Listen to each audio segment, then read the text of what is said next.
Programme में एक बार फिर खुशामदीद। बात हो रही थी आर्मी चीफ की ज़र सदारत खुसूसी कोर कमांडर कॉन्फ्रेंस और 9 मई को फौजी तनसीबात पर हमला करने वालों का आर्मी एक्ट और ऑफिशियल सीक्रेट एक्ट के तहत ट्रायल होगा।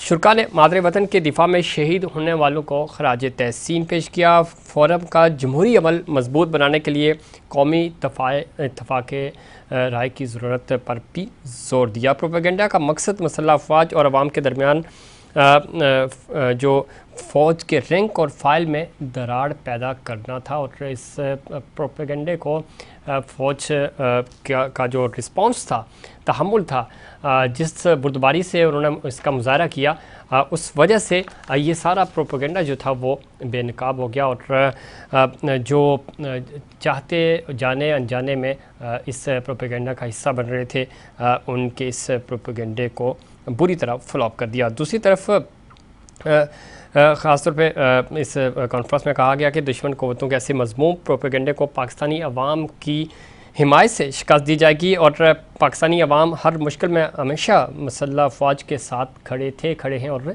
रहेंगे।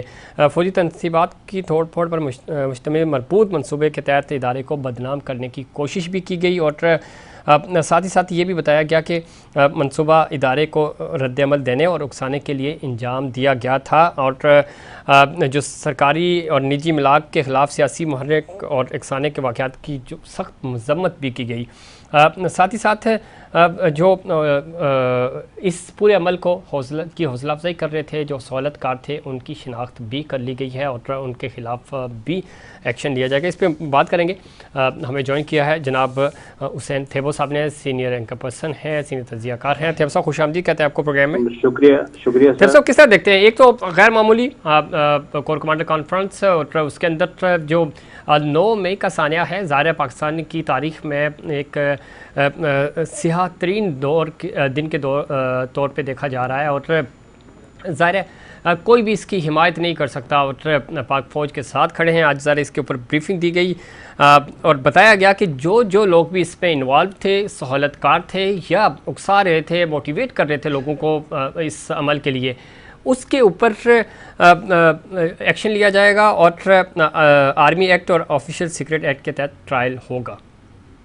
देखिए जी, सबसे पहले तो मैं आज जो कोर कमांडर कॉन्फ्रेंस हुई है, ये उन तमाम लोगों के मुंह पे एक तमाचा है जो मैं कहूँगा कि बकवास कर रहे थे कि हमारे इंस्टीट्यूशन के अंदर कोई डिवाइड आया है, फलां ने रेजिग्नेशन दी है, फलां ने ये कहा है।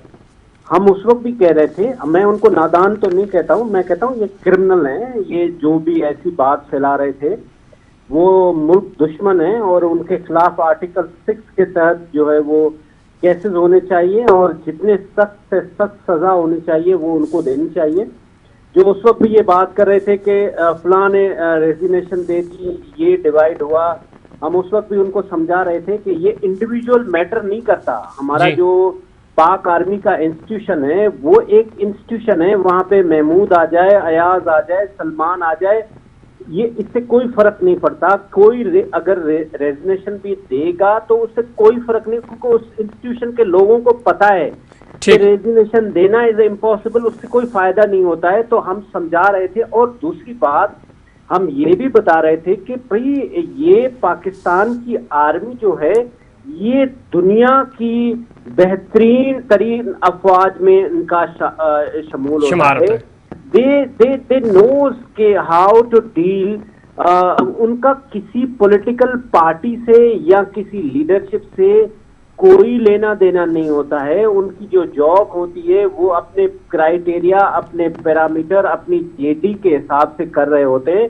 और ये जो लोग शादियाना बजा रहे थे कि ये इस तरह से होगा, इस तरह से होगा, उसमें तो ये सारी की सारी फेक न्यूज थी। ठीक, मैं समझता हूँ कि ये जो गलत खबरें हैं, ये प्रोपेगेंडा था हुसैन थेबो साहब, इसमें कोई शक नहीं, प्रोपेगेंडा था, वो फीड किया गया इंटरनली एक्सटर्नली और उसके ऊपर ज़रा हम देखते रहे कि पिछले कई दिनों से उस पर बातचीत भी होती रही।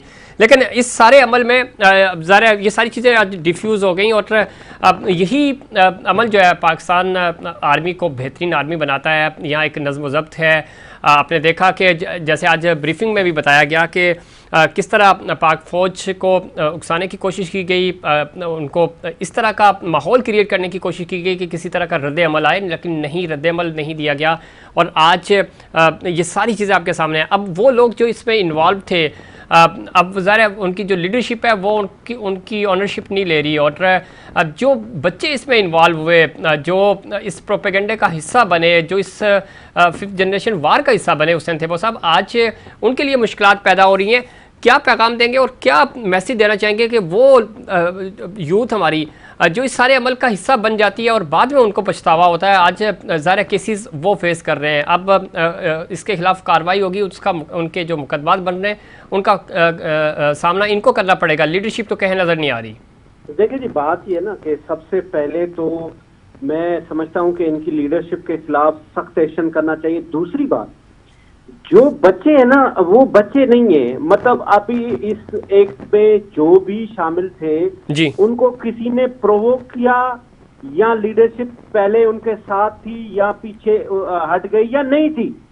मैं कहता हूं कि ये बच्चे नहीं है, ये क्रिमिनल हैं, इनके खिलाफ सख्त से सख्त सजा होनी चाहिए, एक प्रेसिडेंट सेट करना चाहिए।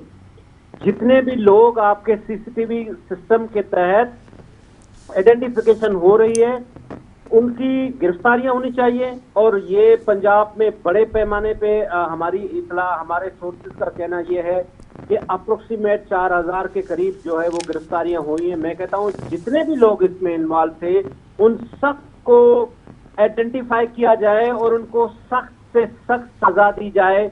उन्होंने कोई छोटा क्राइम नहीं किया है, वो उन्होंने रियासत को अपने हाथ में लिया है और हमारे इंस्टीट्यूशंस को, हमारे शोधा के यादगार को, हमारे पाक आर्मी के एस्टेब्लिशमेंट जो तनसीबात थे उनको नुकसान पहुंचाना, ये तो सिर्फ दुश्मन ही कर सकता है। और इनको ट्रीट भी उसी तरीके से किया जाए जिस तरीके से आप अब ये कह रहे हैं कि इनको निशाने इबरत बनाना चाहिए ताकि आइंदा किसी की हिम्मत ना हो कि वो इस तरह का कोई मजमूम इरादा भी शो कर सके।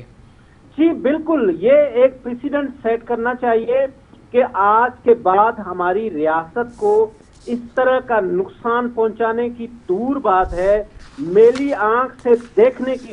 देखें, हिंदुस्तान हमारे से 6 गुना बड़ा है कैपेसिटी में, उसकी जो आबादी है, लेकिन उसने कभी भी मेरी आंख से पाकिस्तान को नहीं देखा। उसकी वजह यह है कि पाकिस्तान आर्मी दुनिया की बेहतरीन अफवाज में शुमार होता है, लेकिन उस दिन क्या हुआ कि वो अपने लोगों की वजह से कि ये पाकिस्तानी हैं, इनको बरगलाया गया है, इनको प्रोवोक किया गया है।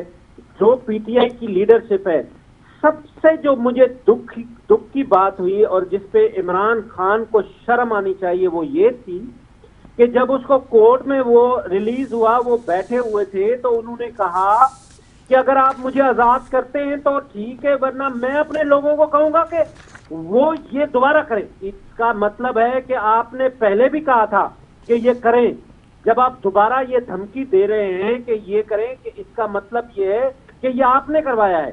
तो सख्त से सख्त सजा होनी चाहिए इमरान खान के खिलाफ, पीटीआई की लीडरशिप के खिलाफ और इन बंदों के खिलाफ। ये बच्चे नहीं है, कोई बच्चा नहीं है, कोई औरत नहीं है, कोई मर्द नहीं, ये सारे के सारे क्रिमिनल हैं और इनको क्रिमिनल की तरह सख्त से सख्त सजा मिलनी चाहिए और इनको कैफरे किरदार तक पहुंचाना चाहिए। बहुत शुक्रिया हुसैन थेबो साहब, आप बता रहे थे। और इसमें कोई शक नहीं, जब आप इस तरह का किसी भी ज़ाहिर रियासत मुखालिफ किसी प्रोपेगेंडा का हिस्सा बनेंगे तो उसकी सज़ा आपको मिलेगी। और कानून हरकत में आएगा, जब कानून हरकत में आएगा तो वो इसी तरह की सज़ाएँ होती हैं। उन सज़ाओं का बाद में आपको पछतावा होता है। इस पछतावे से बेहतर यह है कि आप इन तमाम चीज़ों से दूर रहें और पाक फ़ौज के साथ खड़े रहें, अपने पाकिस्तान के साथ खड़े रहें और हमेशा अपने मुल्क की हिफाजत की बात करें। और चूँकि पाकिस्तान है तो आप सब की और हम सब की, चाहे सियासी एक्टिविटीज़ हों या दिगर एक्टिविटीज़ हों, ये सब चीज़ें सबसे पहले आपके मुल्क पाकिस्तान की वजह से ही हैं। और फ़ौज पाकिस्तान की कदर करें और दुश्मन के आलाकार ना बने, बल्कि मुहिब वतन होने का सबूत दें। नाज़रीन, ये था हमारा आज का प्रोग्राम। उम्मीद करता हूँ दिगर प्रोग्राम्स की तरह आज का प्रोग्राम भी आपको पसंद आएगा। मुझे और इनसाइड पाकिस्तान की पूरी टीम को दीजिए इजाज़त। अल्लाह निगहबान।